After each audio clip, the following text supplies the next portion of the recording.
je suis graphiste chez Atavi. J'étais graphiste auparavant dans d'autres boîtes.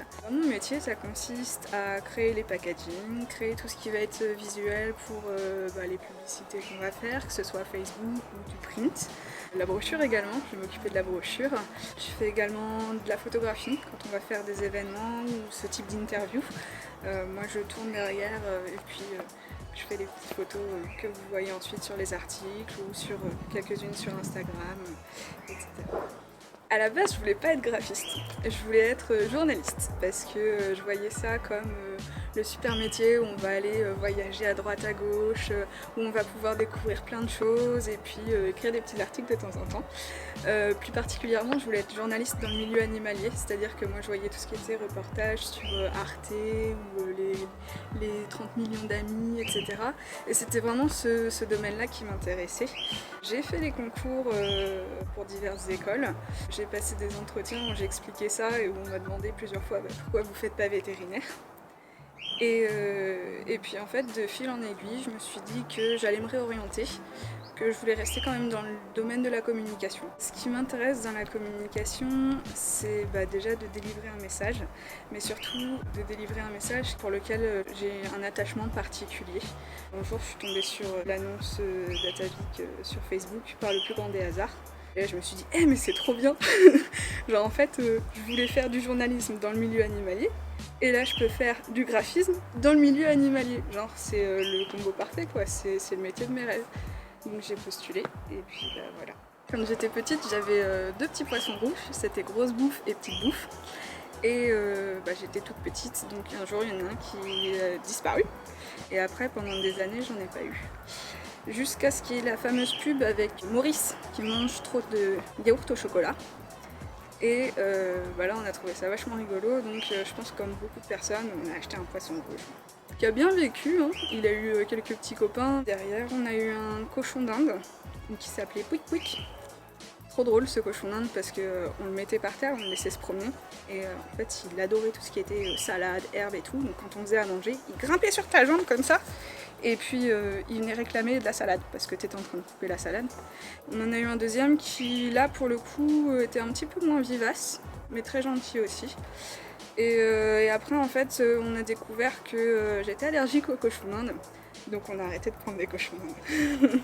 Et ma mère avait toujours voulu un chien, parce que quand elle était gamine, elle avait eu deux cockers. Et elle voulait un chien, mon père voulait pas de chien. Un jour, on a décidé que si on allait avoir un chien. Donc ils se sont renseignés sur les différentes races. Et on est passé sur un berger australien, donc, qui s'appelle Aki, qui là pour le coup a un caractère très très doux, c'est une crème. Et puis moi j'ai déménagé, donc j'avais plus mon chien. Mais je voulais quand même avoir de la compagnie parce que mine de rien quand tu es étudiant et que tu habites tout seul dans ton petit appart, c'est toujours sympa d'avoir un animal. Chien, dans un petit 18 mètres carrés, ça le fait pas trop.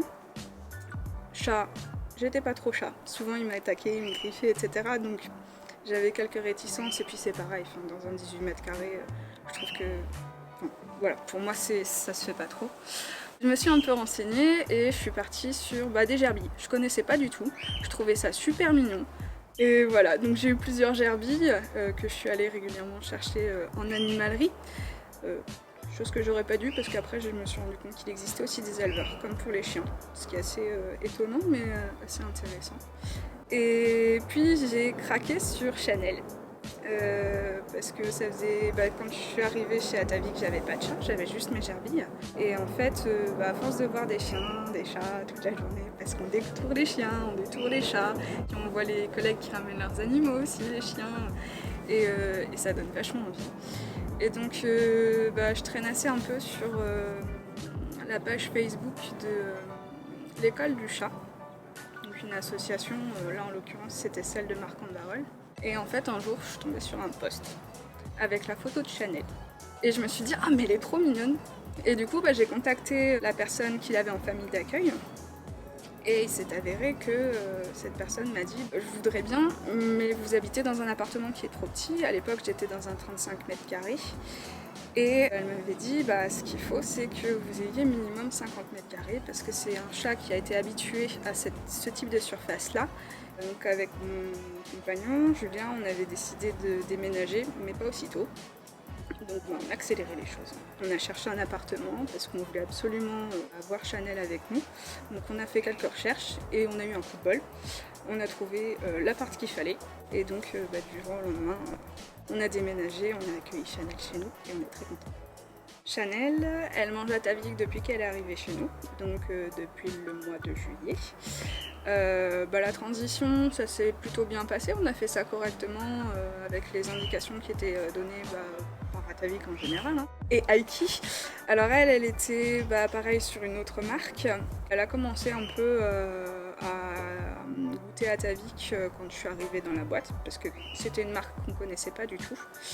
Et elle a commencé, donc si je me souviens bien, avec le canard truite, ça passait bien. Et là, elle est passée au saumon d'Écosse et elle dévore ça.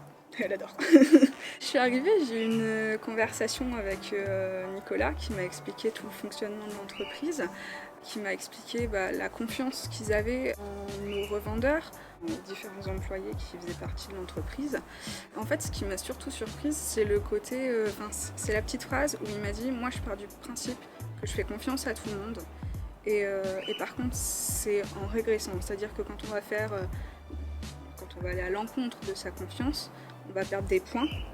Et c'est des points qu'il faudra regagner. Alors qu'en général, c'est l'inverse. C'est le côté, on arrive, il faut faire ses preuves, faut matraquer. Parfois, il y a des années avant de réussir à vraiment faire ses preuves et avoir la confiance de la personne. Et ça, je trouve que en plus, ça pousse à être loyal envers l'entreprise et je trouve ça génial.